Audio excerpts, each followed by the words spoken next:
Sesuai amanat Undang-Undang Nomor 33 Tahun 2014 tentang JPH atau Jaminan Produk Halal yang diperkuat oleh Peraturan Pemerintah PP Nomor 31 Tahun 2019 tentang pedoman pelaksanaan jaminan produk halal.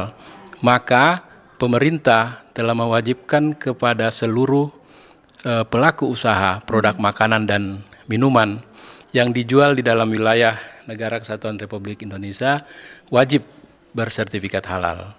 Nah, karena diwajibkan maka pemerintah memberi kesempatan untuk mengurus secara gratis, artinya biayanya itu disubsidi oleh pemerintah untuk kategori usaha UMKM skala kecil atau mikro yang beromset di bawah 500 juta per tahun atau kira-kira bermodal di bawah 2 miliar. Nah, di dalam pengurusan sertifikasi halal ini ada 2 skema yang dikenal, yaitu skema reguler. Reguler ini bisa dilakukan setiap saat dan itu memang berbayar, ada tarifnya sesuai dengan yang telah diatur oleh pemerintah. Oh, ada berbayar juga ya Pak? Ya, itu di reguler. Reguler terus.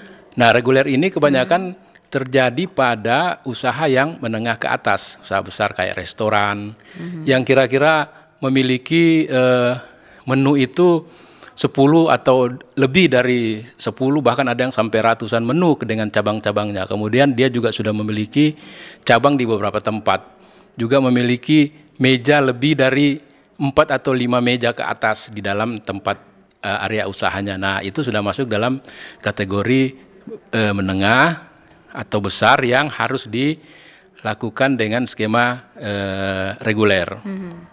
Dan itu tarifnya sudah ditentukan oleh pemerintah sesuai undang-undang. Baru kemudian karena wajib ini yang saya sebutkan tadi, maka pemerintah memberi kesempatan untuk membantu pelaku usaha ini agar memiliki sertifikat halal sebagaimana amanat undang-undang yang saya sebutkan di awal tadi. Untuk pembuatan sertifikat halal ini saya rasa sama ya, seperti kita membuat perizinan atau sertifikat-sertifikat lainnya ya. Tentunya kalau dokumen kita lengkap, tentu pengurusannya akan lancar ya. Kalau sesuai dengan ketentuannya, persyaratan, saya rasa dengan mudah kita akan memperoleh sertifikat ini.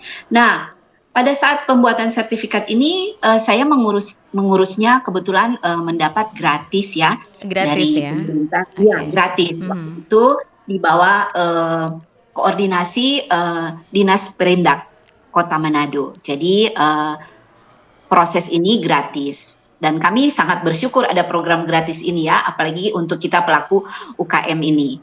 Nah, adapun yang harus kita siapkan, yang terpenting adalah dua dokumen. Pertama itu KTP dan yang kedua NIB, nomor induk berusaha. Itu rasanya wajib ya, wajib untuk dalam pengurusan. Nah, kemudian jika kita sudah mempunyai 2 persyaratan tersebut, kita harus mengisi formulir dan menyiapkan dokumen-dokumen yang dibutuhkan seperti foto produk, kemudian kita ada foto label atau kemasan, kemudian kita juga harus mengisi data bahan-bahan baku apa yang kita menggunakan saat kita memproduksi. Itu penting ya. Dari situ kan kita akan diketahui kita memakai produk-produk yang memang benar-benar mengikuti ketentuan halal atau tidak.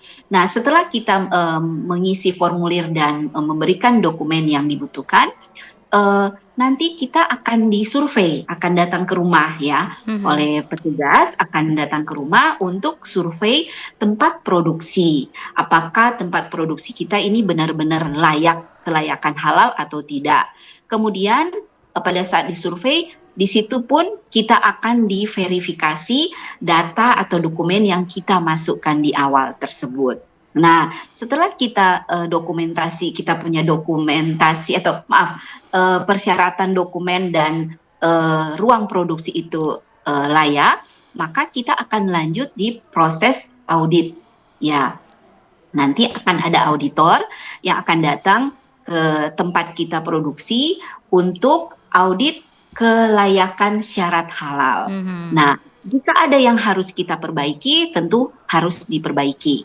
Nah, jika sudah memenuhi persyaratan, kemudian kita akan menunggu selama, ya seperti tadi disampaikan, 3 hari sampai dengan biasanya paling lambat 30 hari kerja. Nah, kita sudah dapat informasi, dapat yang mana kita mendapatkan sertifikat halal. Kira-kira demikian.